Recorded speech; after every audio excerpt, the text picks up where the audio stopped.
Capítulo 3. Si el cielo decidiese algún día acordarme un insigne favor, borraría totalmente de mi memoria el descubrimiento que hice, por simple casualidad, al echar una ojeada a una hoja de periódico que recubría un estante.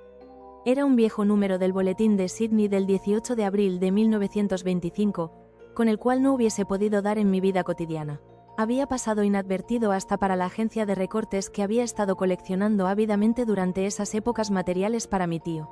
Había yo casi abandonado mis investigaciones cerca de lo que el profesor llamaba el culto de Cthulhu, y me encontraba de visita en casa de un docto amigo de Paterson, Nueva Jersey, conservador del museo local y mineralogista de renombre.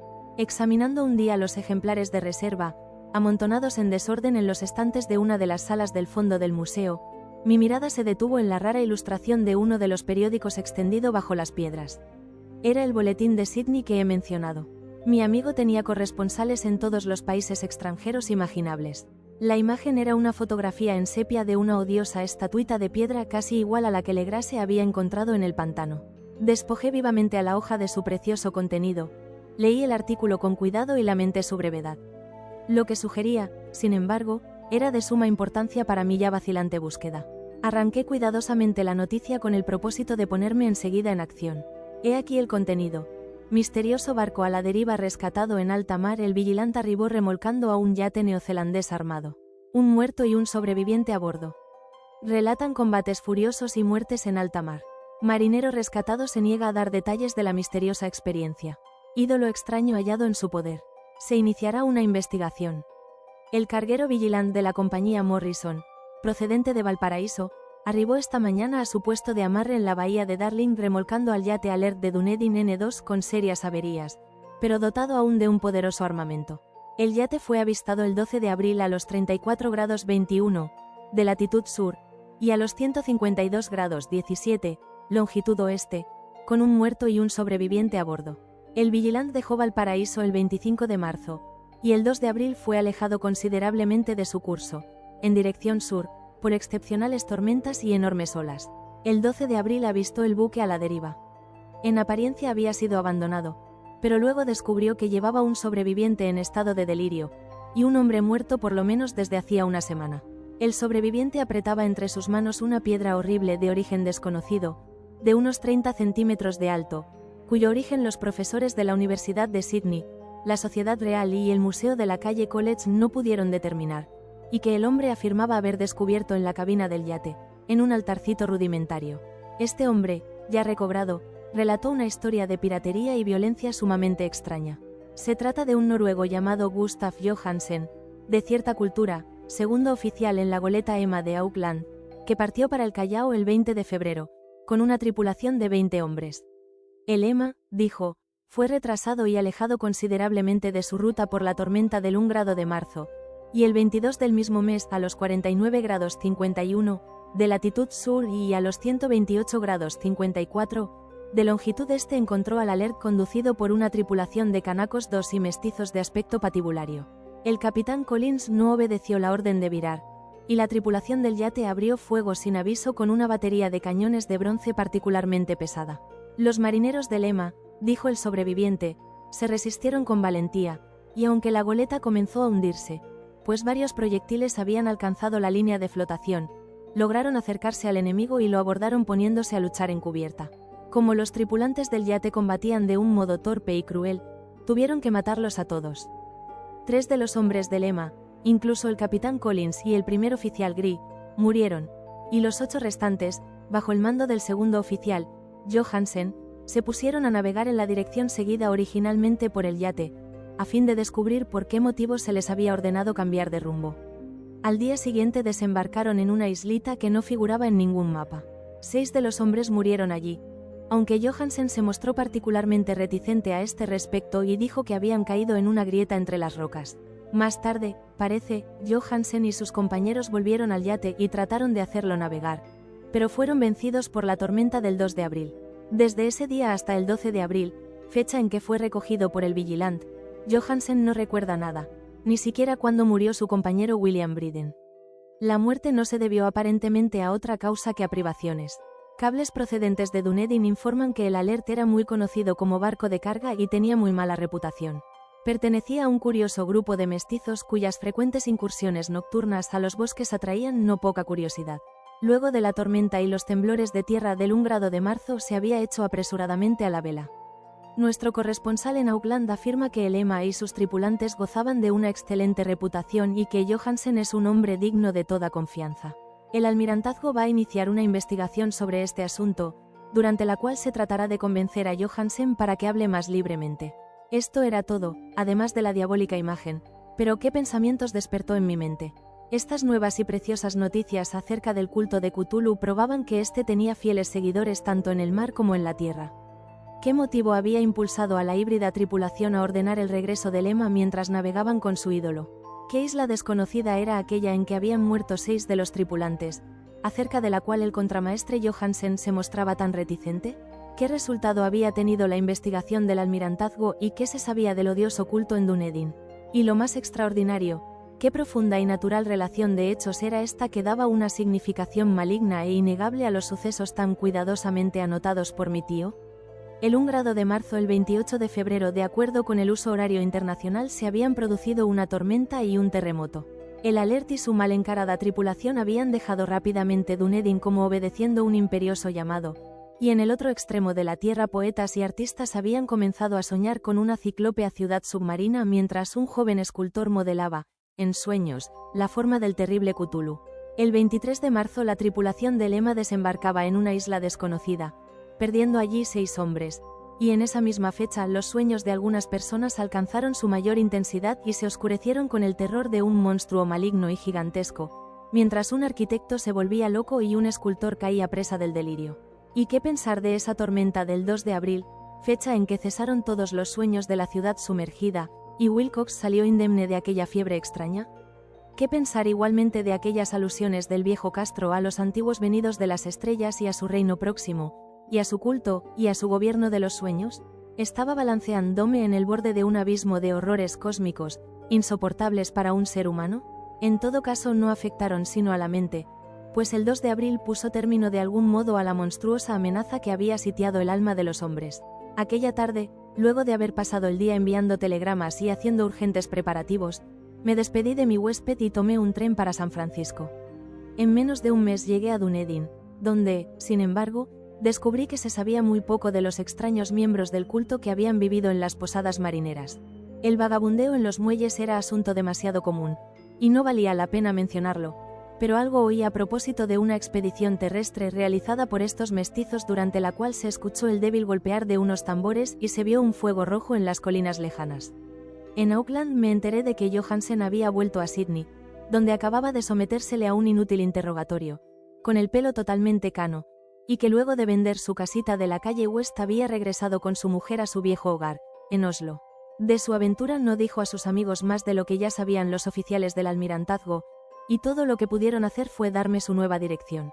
Volví entonces a Sydney y Hable con acento agudo sin éxito con gente de mar y miembros de la corte.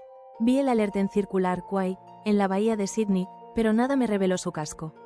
La imagen en cuclillas, de cabeza de pulpo, cuerpo de dragón, alas escamosas y pedestal con jeroglíficos, se conservaba en el Museo de Hyde Park. La examiné con cuidado y descubrí que estaba exquisitamente labrada, y tenía el mismo profundo misterio, terrible antigüedad y sobrenatural rareza de material que el ejemplar más pequeño de Legrase. Para los geólogos, me dijo el conservador del museo, la estatua era un enigma monstruoso, y juraban que no había en el mundo una roca parecida. Recordé, estremeciéndome, lo que había dicho el viejo Castro a Legrase a propósito de los primeros grandes antiguos. Vinieron de las estrellas y trajeron consigo sus imágenes. Profundamente perturbado resolví visitar al oficial Johansen en Oslo. Llegué a Londres.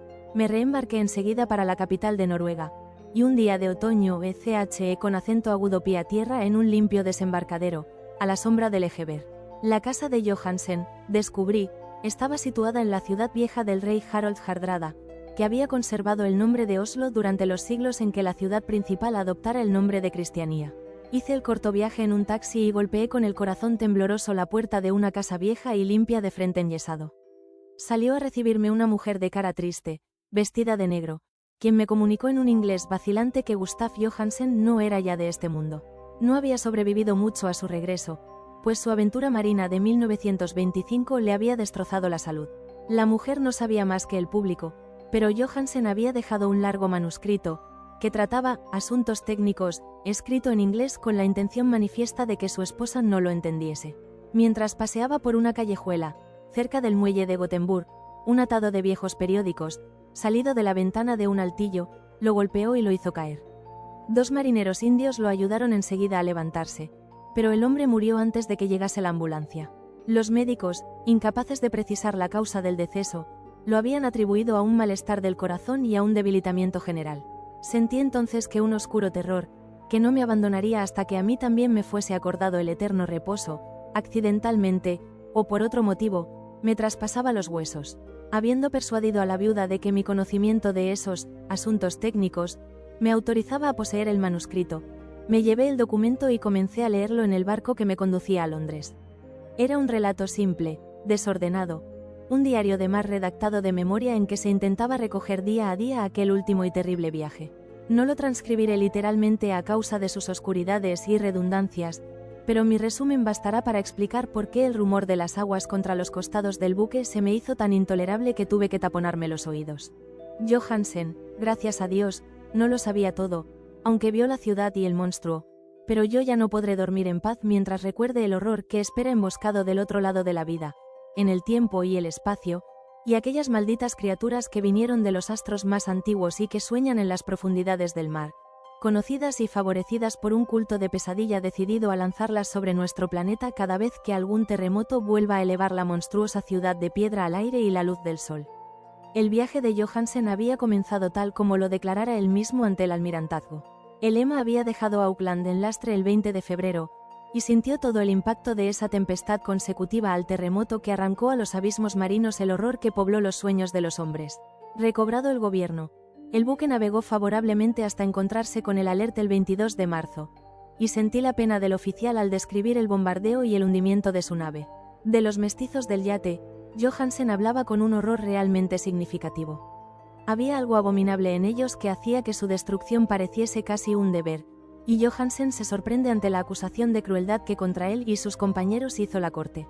Ya en el yate capturado, Johansen y sus hombres, impulsados por la curiosidad, prosiguen viaje hasta avistar una alta columna de piedra que emerge del océano, y a los 49 grados 9 de latitud oeste, y 126 grados 43 de longitud sur, se encuentran ante una costa barrosa, y una albañilería ciclópea cubierta de algas que no puede ser sino la sustancia tangible del terror supremo del universo. La ciudad muerta de Erelie, construida hace millones de años, antes de los comienzos de nuestra historia, por las enormes y espantosas criaturas que descendieron desde unos astros desconocidos. Allí yacen el gran Cthulhu y sus compañeros, ocultos en unas bóvedas verdes y húmedas desde donde envían, luego de incalculables ciclos, pensamientos que aterrorizan a los hombres sensibles y reclaman imperiosamente a los fieles del culto que inicien el peregrinaje de la liberación y la restauración. El oficial Johansen ignoraba todo esto, pero Dios sabe bien que había visto bastante. Creo que emergió de las aguas solo la cima de la ciudadela, coronada por un enorme monolito, donde yace el gran Cthulhu. Cuando imagino el tamaño de todo lo que puede esconder el fondo del océano, siento deseos de morir sin esperar ya más. Johansen y sus hombres se sintieron aterrados ante la majestad cósmica de esta húmeda Babilonia habitada por demonios, y debieron sospechar, instintivamente, que no pertenecían ni a este ni a ningún otro planeta similar.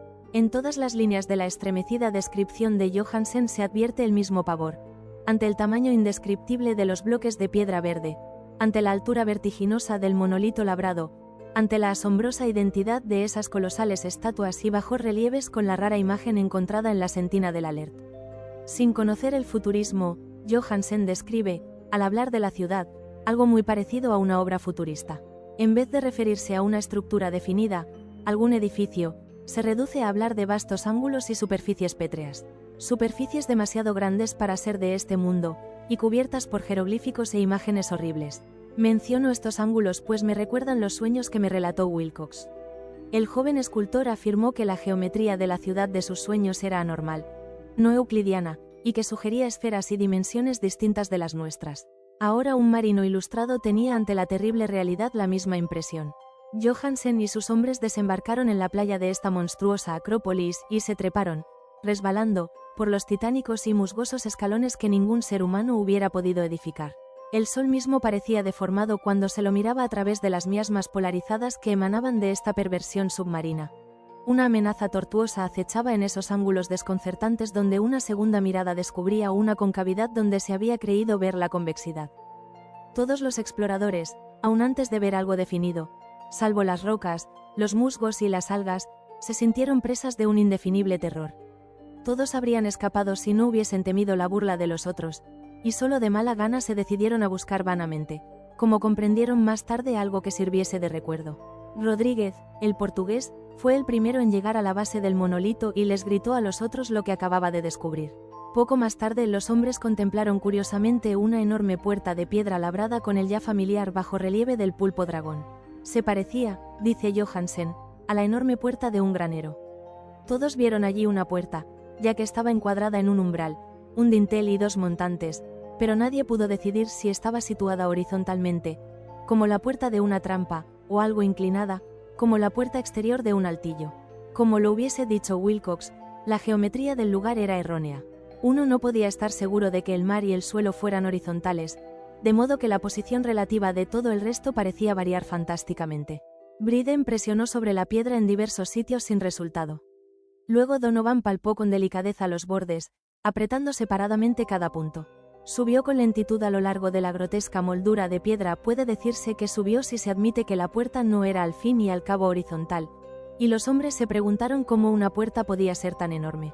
Al fin, muy suavemente, muy lentamente, la parte superior del panel comenzó a inclinarse hacia adentro, y todos vieron que la piedra se balanceaba. Donovan se deslizó o trepó de algún modo a lo largo de uno de los montantes, y los hombres se pusieron a observar el curioso retroceso de la puerta monstruosa. En este fantástico mundo de deformaciones prismáticas, la piedra se desplazaba normalmente en diagonal, despreciando todas las leyes de la materia y la perspectiva. La abertura mostraba una oscuridad casi material. Estas tinieblas tenían realmente una cualidad positiva, pues ocultaban algunas partes de las paredes interiores que debían ser visibles.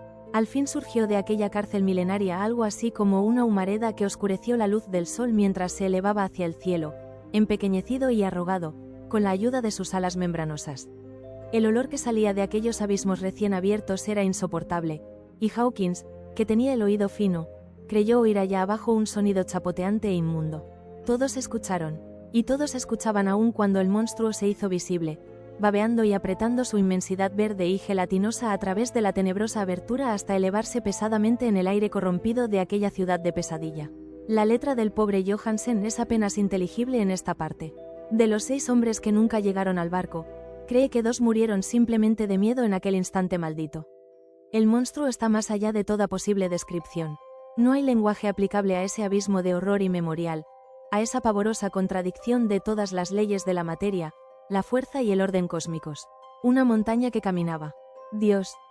Puede extrañar que en el otro lado de la tierra enloqueciese un gran arquitecto, y que en aquel telepático instante la fiebre devorara al pobre Wilcox. El monstruo de los ídolos, el verde y viscoso demonio venido de otros astros, había despertado para reclamar sus derechos. Las estrellas eran otra vez favorables, y lo que un viejo culto no había podido lograr por su voluntad, un puñado de inocentes marineros lo hacía por accidente. Luego de millones y millones de años el gran Cthulhu era libre otra vez. 3 hombres fueron barridos por aquellas patas membranosas antes que nadie tuviese tiempo de volverse. Que descansen en paz, si hay algún descanso en el universo. Eran Donovan, Guerrera y Armstrong.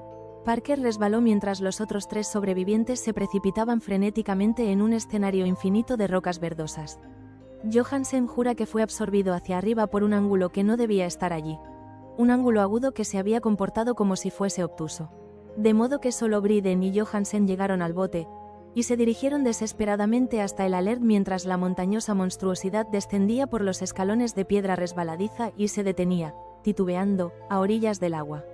Las calderas habían quedado funcionando a pesar de que todos habían bajado a tierra, y bastaron unos pocos segundos de frenéticas corridas entre ruedas y motores para poner en marcha el Alert.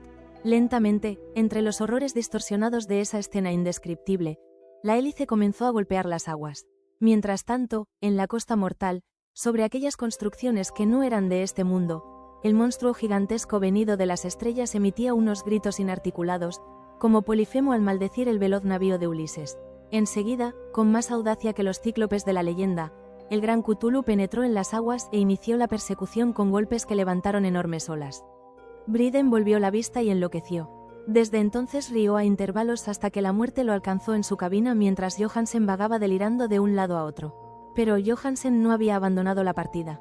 Comprendiendo que el monstruo alcanzaría seguramente el alert antes de que la presión llegase al máximo, resolvió intentar algo desesperado, y, acelerando los motores, subió rápidamente a la cubierta e hizo girar el timón. En la superficie de las aguas hubo un remolino espumoso, y mientras crecía la presión del vapor, el valiente noruego dirigió el navío contra aquella montaña gelatinosa que se alzaba sobre las sucias espumas como la popa de un galeón demoníaco. La horrible cabeza de pulpo, envuelta en tentáculos, llegaba casi hasta la punta del Baupress 3, pero Johansen no retrocedió. Hubo un estallido como el de un globo que se desinfla, un líquido inmundo como el que surge de un hendido pez luna, una hediondez que el cronista no se atrevió a describir.